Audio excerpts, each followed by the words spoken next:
This is the L2C Media Network, and this is Sports Final, brought to you by the L2C Media Network. I'm Harry von Stuttgart, and now it's time for now.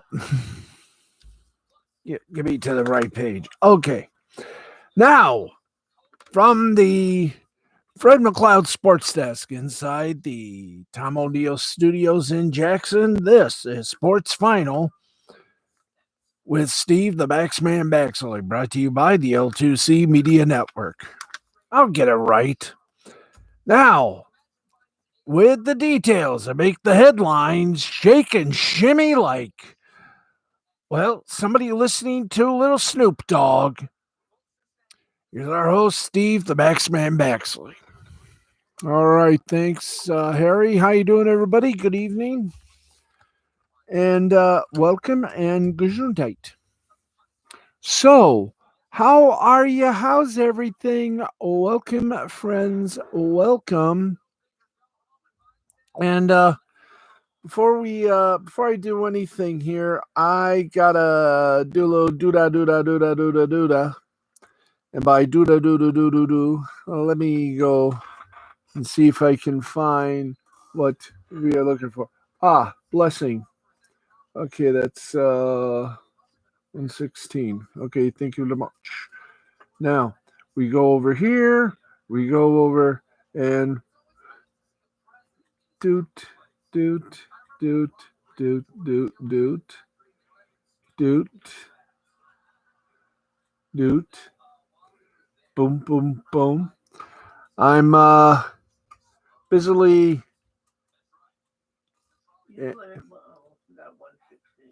Boom. Okay, we are completable. All right. Hi, we're back. Yes. Had to do a little had a little do had to do a little recording of Dark Side of the Ring.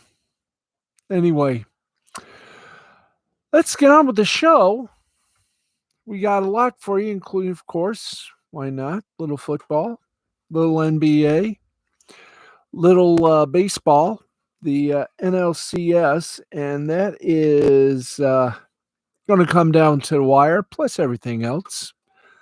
Right now, let's get you with scoreboard, and all of our scores are presented by the fine folk at Caesar Sportsbook. Remember, we are all Caesars.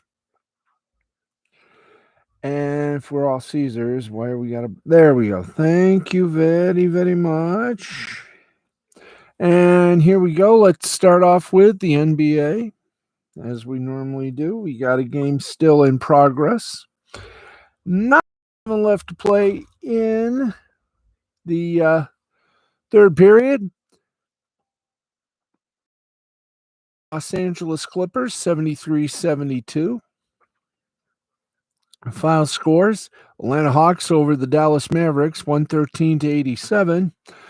Doncic for Dallas had 18 points and 11 rebounds and 7 assists. Reddish for Atlanta 20 points, 3 rebounds, and assist. Miami Heat over the defending world champion Milwaukee Bucks 137-95. Antetokounmpo for Milwaukee got 15 points, 10 rebounds, 2 assists. Herro got 27 points, 6 rebounds, 5 assists for Miami. And believe it or not,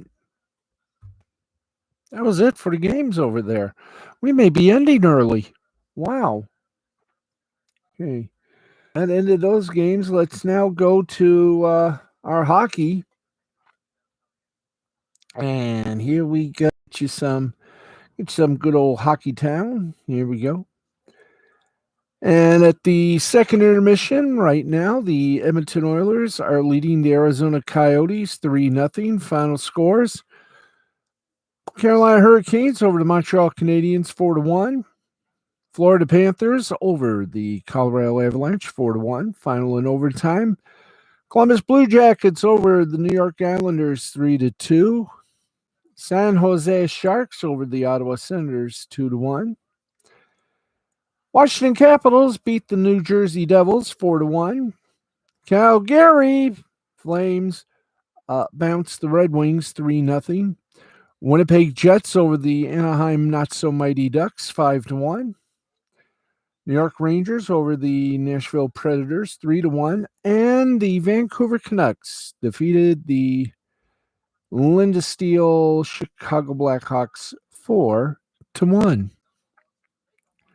Wazoo. Okay, so we're now in the hockey section. Let's keep hockey minor league hockey action. Let's first take a stop over at the AHL, the American Hockey League. You some scores from tonight's listings, and if there are any live events, we will bring it to you. So you gotta be kidding. There were no hockey games tonight. Nope, no hockey games tonight. There's a ton of them Friday, so we'll have to check on them on Friday. Wow.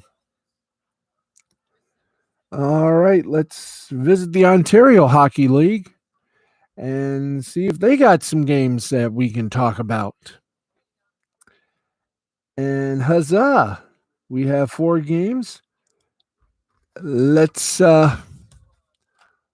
get to them. Got to get my lovely little record here. There it is.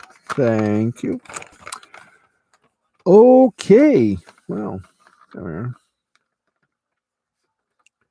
Okay, we got everything? Have we got everything? I wish I knew we did. Ooh. All right. Our first little gameage is Barrie over Niagara. Yeah, no, correction. Niagara over Barrie, 8-5. Hamilton over North Bay. No, and I got that wrong. Can we start over? No. Okay, we'll try it again. Niagara 8, Barrie 5. North Bay 4, Hamilton 2. Oshawa. Hopefully I said that. Yeah, Oshawa and Peterborough. Well, Peterborough won 5-2. Owen Sound lost to Windsor by a score of 7-4. There you go. See, I have a little cheat sheet, so it helps me on the abbreves. So there you go. Good time had by all. Okay, let's get back to our little listy poo. We've done the NBA, we've done the NHL, we've done the OHL. Okay. Let's get over to the National League playoffs. This would happen to be Game 5, and it just went final. Game 5, and it looks like this will go full plate as the Los Angeles Dodgers come from behind. In fact, they've served the Braves notice. It ain't over without a fight, and the Dodgers have the fight. They have right now. I think it is a final. Thank you, because it wasn't updated. 11-17-0 for the Dodgers. For the Braves, 2-5. And if this standing continues, then we go. That's right. We are in a game 7, ain't we? Yes, we are. Or game 6. 11-2. It is now final. Yay. Braves still lead the best of 7 series by a little score of 3-2. So the Dodgers are not out of the woods yet. They have to make it even bigger comeback. Once again, final score 11-2. Dodgers over the Braves. All right. Let's give you the Thursday night recap of tonight's mega fun event. The Cleveland Browns moved to 4-3 on the season after defeating the Denver Broncos on Thursday Night Football 17-14. Filling in for the injured Baker Mayfield was quarterback Case Keenum.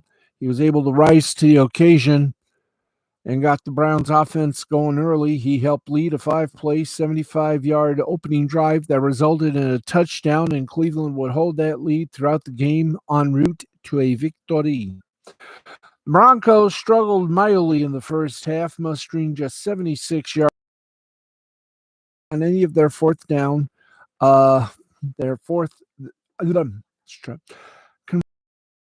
down opportunities throughout the first two quarters. I'm going to take a drink. Maybe that'll loosen my tongue.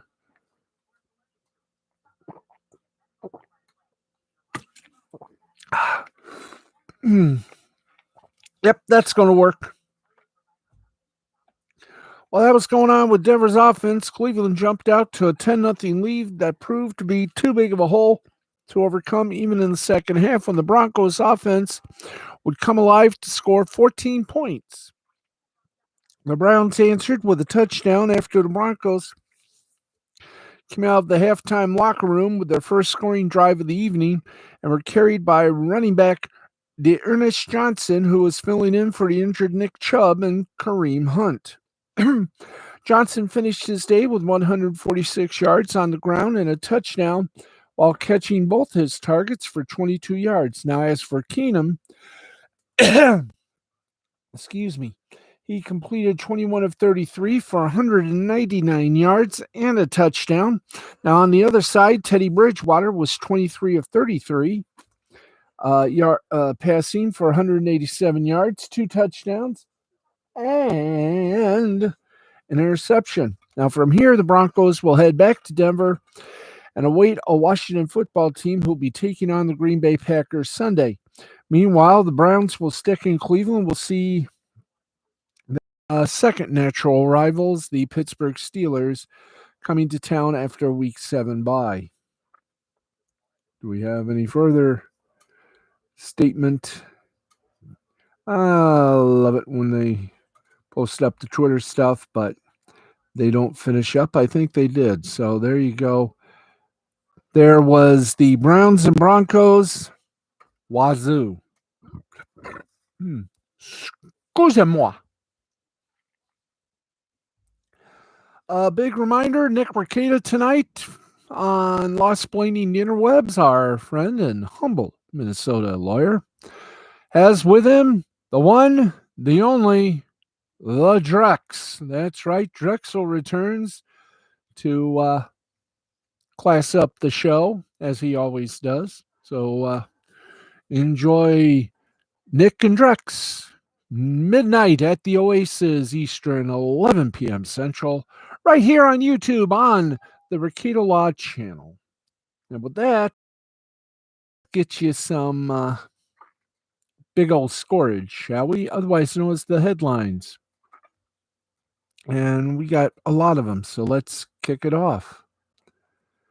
The NBA has officially unveiled its list of the 75 greatest players of all time, as voted on by a panel of media members, current and former players, coaches, and team executives. And naturally, with a list of this prominence, there's going to be disagreement. One prominent one came before the final list was even released on Thursday morning. Golden State forward Andre Iguodala tweeted, "So y'all saying Kyrie Irving ain't top 25? I agree. He top 20 at least. Irving was not named to the top 75 when the final 25 names were released on Thursday. Irving is currently in the spotlight due to his position on the COVID-19 vaccine. The Brooklyn Nets star is not currently allowed to play in home games at the Barclays Center because of a vaccine mandate in New York City. And the team is holding him out entirely rather than allowing him to play only on the road. His Nets lost their opening night tilt with the defending champ Milwaukee Bucks without him. His all-time stature within the league is extremely difficult to explain. On pure skill, Irving has a compelling case for top 75 and beyond. He's one of the greatest ball handlers and individual scorers in NBA history. A championship winning shot that knocked out a 73-win team. If you were merely selecting the 75 players won in a single game in NBA history, it wouldn't be hard to argue in Irving's favor. But this list is meant to represent the totality of NBA history, and Irving, relative to many of the players who did make the list, is only a small part of it. He still hasn't even hit his 30th birthday yet, and there are players on this list who spent 2 decades in the NBA, and then there's the matter of his stature compared to other guards of his era. While Irving is a 7-time All-Star, he is only a 3-time All-NBA selection. He's never even received a single MVP vote anywhere on the ballot. Iguodala suggests that Irving is a top 20 player of all time. Well, many critics would suggest that he hasn't even consistently been one of the top 20 players in the NBA in a given season. While he ranks 17th on CBS Sports' Top 100 poll this season, he was 23rd before the 2020-2021 campaign. Now, given the injury risk he poses whenever he steps onto the floor, his defensive limitations, and his relatively limited impact as an off-ball offensive player, Irving falls short of contemporaries like Stephen Curry, Chris Paul, and James Harden, who all made the cut. Of course, being a tier below those legends should not automatically disqualify Irving from consideration, but timing worked against him here. He's competing against guards who have played out full careers with only part of his in the books. The standard is simply much higher for him than it was for some of the older guards that ultimately made the cut. Now, to make it as a modern player means being either at the end of a storied career or to be so dominant at this moment that inclusion could not be denied. Irving fits neither category, and so, despite Iguodala's protest, he missed out on the NBA's list. Aww. That's what happens when you have big ego. All right, in college football, one of the top players of the 2022 recruiting cycle made his much anticipated commitment Thursday as a 5-star offensive tackle. Zach Rice chose North Carolina over Alabama, Ohio State, Notre Dame, and Virginia live on the CBS HQ. That's the 24-hour live sports news network, which you can also see on Paramount TV or CBSSports.com, I should say, or CBS News under CBS. Rice made the announcement surrounded by teammates, family, and friends in Lynchburg, Virginia, and the news was met with a large applause from the crowd. Rice added that he plans to arrive on campus in January as an early enrollee in time for spring practice ahead of the 2022 season. Now, Rice ranks as the number 1 offensive tackle in 2022 class and the number 7 overall prospect, according to the 24/7 Sports Composite. The 6'6", 282-pound lineman has been compared to former Alabama and current Cleveland Browns tackle Jedrick Willis, with recruiting analysts pointing out how Rice had fared well against top prospects in camp settings, something that scouts wanted to see given his competition at high school level playing at Liberty Christian Academy. This is a huge addition to North Carolina 2022 class that already ranked in the top 15 nationally prior to his commitment. Steve Wilfong said on CBS HQ that Rice moves the Tar Heels up to number 9 in the 24/7 Sports Composite, and it addresses one of the biggest needs for the offense in the offensive line after recruiting the quarterback and skill positions. Well, the last couple of cycles, Rice becomes an instant impact contributor to the offensive line. Yay. We continue. Well, if it weren't for bad luck, there would be no luck at all for Baker Mayfield. Baker, May- Baker Mayfield will miss his first career NFL start on Thursday thanks to a torn labrum. Labrum, yeah, that's right. It'll likely require offseason surgery, but the Browns quarterback might miss plenty more before returning to the lineup. In addition to the torn labrum, his non-throwing shoulder, Jay Glazer of Fox Sports reported tonight. Scans this week revealed the fracture popped out during the Browns' Week 6 loss to the Cardinals. Per Glazer, the break is preventing Mayfield from fully using his rotator cuff when throwing the ball, and the quarterback, despite attempts this week to suit up for Thursday night's game against the Broncos, is clear he won't rush back from the fracture. Now, it's unclear just how long that'll take. The Cleveland Clinic, for example, notes that most non-displaced shoulder fractures require immobilization in a sling, a process that can itself last for weeks. Other athletes who have suffered fractured shoulders have been sidelined for months at a time, though rehabilitation schedules can be altered depending on if surgery is a part of the process.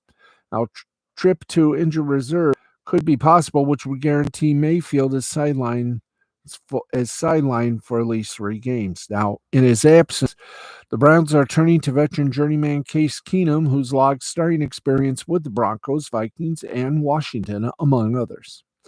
So maybe it's a good thing he was there tonight. Okay. Okay, you want to do the top 75 names? Why not? It'll kill time. And time is something we do and will kill. Now, let's see. Whoa, okay. Okay, let's do it with the proper news tool, shall we? Thank you. All right, let's do this thing here. Here you go. The 75th anniversary team, and they are. We're going to read them all. Kareem Abdul-Jabbar, Giannis Antetokounmpo, Nate Archibald, Charles Barkley, Bob Cousy, Dave Cowens, Kevin Durant, Julius Erving, George Gervin, Hal Greer, James Harden, Elvin Hayes, Jerry Lucas, Moses Malone, Kevin McHale, George Mikan, Steve Nash, Dirk Nowitzki, Hakeem Olajuwon, Bob Pettit, Willis Reed, Oscar Robinson, David Robinson, Bill Russell, John Stockton, Paul Arazin, Rick Barry, Larry Bird, Will Chamberlain, Clyde Drexler, Tim Duncan, Patrick Ewing, Walt Frazier, Kevin Garnett, John Havlicek, Allen Iverson, Magic Johnson, Sam Jones, Michael Jordan, Karl Malone, Robert Parrish, Chris Paul, Scottie Pippen, Bill Sharman, Isaiah Thomas, yes, sir, the Detroit contingent. Nate Thurman, Wes Unseld, Bill Walton, Jerry West, James Worthy, Ray Allen, Carmelo Anthony, Elgin Baylor, Dave Bing, Kobe Bryant, Billy Cunningham, Stephon Curry, Anthony Davis, Dave DeBusschere, LeBron James, Jason Kidd, Kawhi Leonard, Damon Lillard, Pistol Pete Maravich, Bob McAdoo, Reggie Miller, Earl Monroe, Shaquille O'Neal, Gary Payton, Paul Pierce, Dennis Rodman, Dolph Chavez, Dwayne Wade, Russell Westbrook, Lenny Wilkins, and Dominique Wilkins. There are your 75, folks. Yes, sir. 75 the best in the NBA. And I will tell you, it looked fantastic. I mean, okay, let's keep going on our headlines. If Roger Goodell thought that the controversy of all those emails and what occurred, well, it would blow away. Well, he's wrong on that. The U.S. House of Representatives Oversight Committee has contacted to examine the league's investigation of the Washington football team, which indirectly led to as Raiders coach less than 2 weeks ago. The NFL previously said no further information from its investigation would be publicly disclosed, but the Oversight Committee requested documents and information related to the investigation be turned over by November 4th, 2021.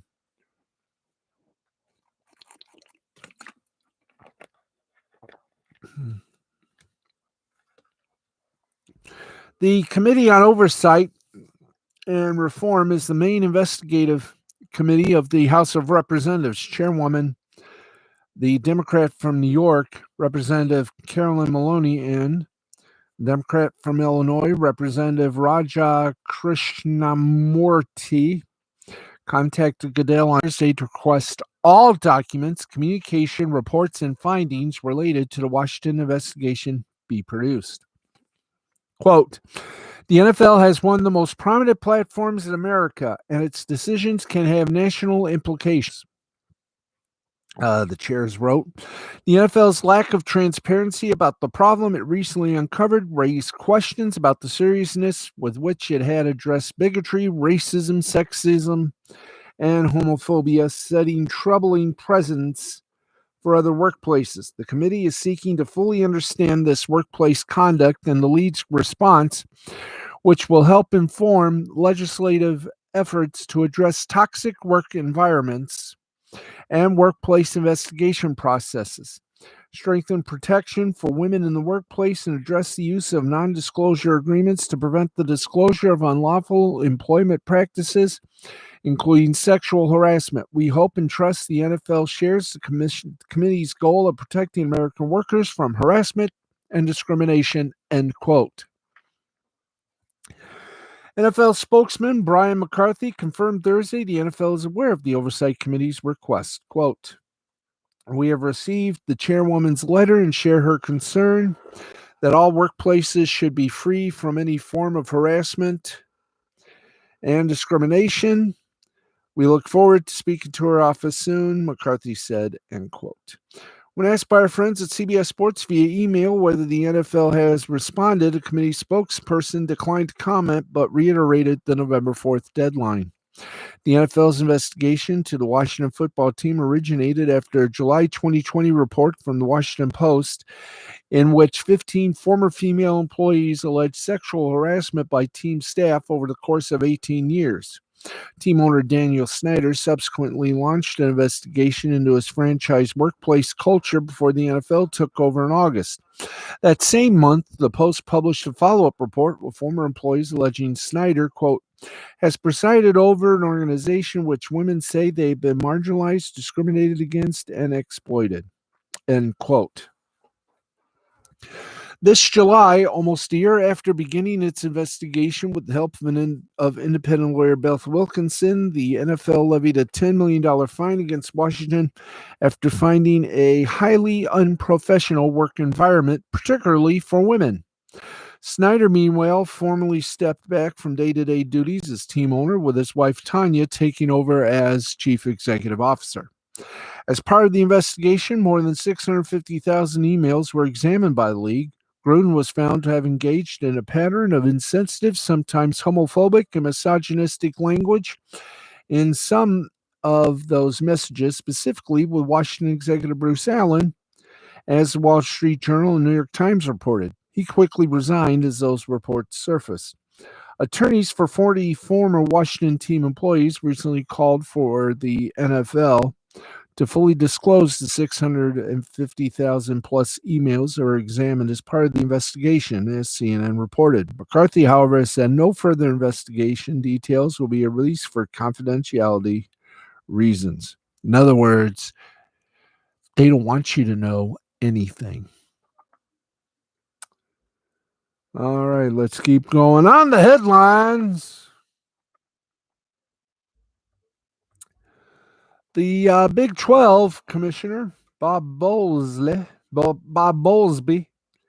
let his feelings known. Bob Bowlesby this week questioned the reasoning of Texas and Oklahoma departing the Big 12 for the SEC to the point of calling the decision silly, citing several reasons. with CBS Sports during the Big 12 Basketball Media Day. Bowlesby suggested the two power league will create competitive issues in the SEC.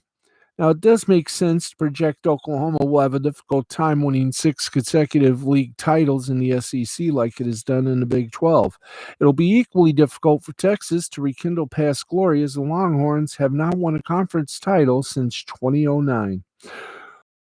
It's told a discussion about Texas and Oklahoma actually becoming more successful in the SEC hasn't been mentioned much since the programs were accepted in the conference.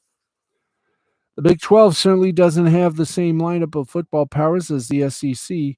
Oklahoma's dominated the Big 12 to the point that the Sooners have been the only team from the league to reach the college football playoff in its existence, making a 4-team field over 4 of the last 7 seasons.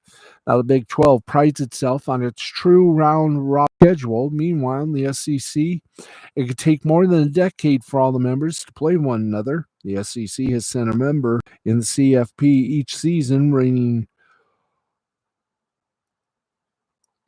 4 national championships, including the last 2. Bowlesby revealed that in the early years of the CFP, the other 4 Power 5 leagues kicked in an extra $4 million in total, to the SEC because of their historical value that they brought. That payment has since been phased out, he said.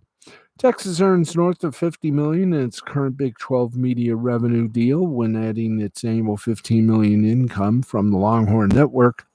Oklahoma is at least close to that mark, considering its separate deal with Bally Sports. Now, that's in the ballpark of what they will earn annually, at least initially, when they migrate to the SEC, and the SEC begins a new 10-year contract with ESPN in 2024. Bowlesby also pushed back on assertions that ESPN's decision not to renegotiate the Big 12's current media rights contract led to the decision by Texas and Oklahoma. That story was broken by the Lubbock Avalanche Journal in May. Bowlesby told CBS Sports at the time that such requests are made frequently, and it wasn't necessarily a concern that ESPN rejected the conference overtures to renegotiate before their deal expired in 2025. Now, 6 days after news initially broke on July 21st that Texas and Oklahoma were planning to leave the Big 12, the program said they would not extend their grant of rights beyond 2025 when that current contract expires with ESPN and Fox. Grant of rights deals allow conferences to control television revenue for their members. If a team or teams leave before the contract is up, the league still maintains those rights, and that is part of a big reason Texas and Oklahoma have pledged to stay in the Big 12 for the remaining 4 years of the TV deal. Bowlesby reiterated that his conference intends to hold the programs to that contract. Asked about rumors, he demanded Big 12 schools extend their grant of rights agreement beyond 2025. Bowlesby had a simple response: cow poop. Bowlesby understands why the Big 12 wasn't invited to the 3-conference alliance formed by the ACC, Big 10, and Pac-12 over the summer. For the moment, the 3 leagues plan to play non-conference games against each other while perhaps creating standalone, neutral site basketball events. Now, those conference commissioners have also made veiled comments about uniting against the SEC's growing power with the addition of Texas and Oklahoma. Big 10 and Pac-12 at least are considering playing one less conference game, dropping from 9 to 8 to improve their schedule strengths with more high-profile non-conference games. Now, to combat the departures of Texas and Oklahoma, the Big 12 is bringing in Cincinnati, Houston, UCF from the American Football Conference there. Excuse me. Oh. And there you go. Right there in a nutshell. It's 12 minutes it's 12 minutes after the hour of midnight. Let's keep going before we do some more scores and wrap this puppy up. Ben Simmons arrived and departed from the Philadelphia 76ers training facility Thursday without taking part in a selected individual workout, according to Adrian Wojnarowski of ESPN. Simmons was reportedly treated for back tightness to the facility, but injured players do receive their full play. Ugh. Excuse me.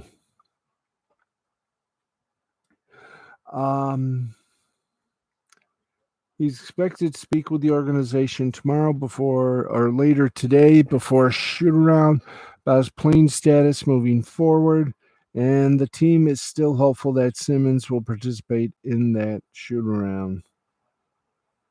All right. Let's keep going to Mount Dufar. Let's check in with the media, and for that, we go to Awful Announcing. Find out what's happening tonight. And here we go. Netflix Drive to Survive is a captivating reality series that follows the Formula One grid throughout the season. The drama that involves within the show has converted many into Formula One fans and is a big reason why the series is gaining popularity in the United States. Drive to Survive is also a reality show, and there we go. Excuse me. And certain liberties are made in order to spice up the drama and keep people interested. That is why Red Bull racing driver Max Verstappen announced that he isn't taking part of the show anymore. Oh boy.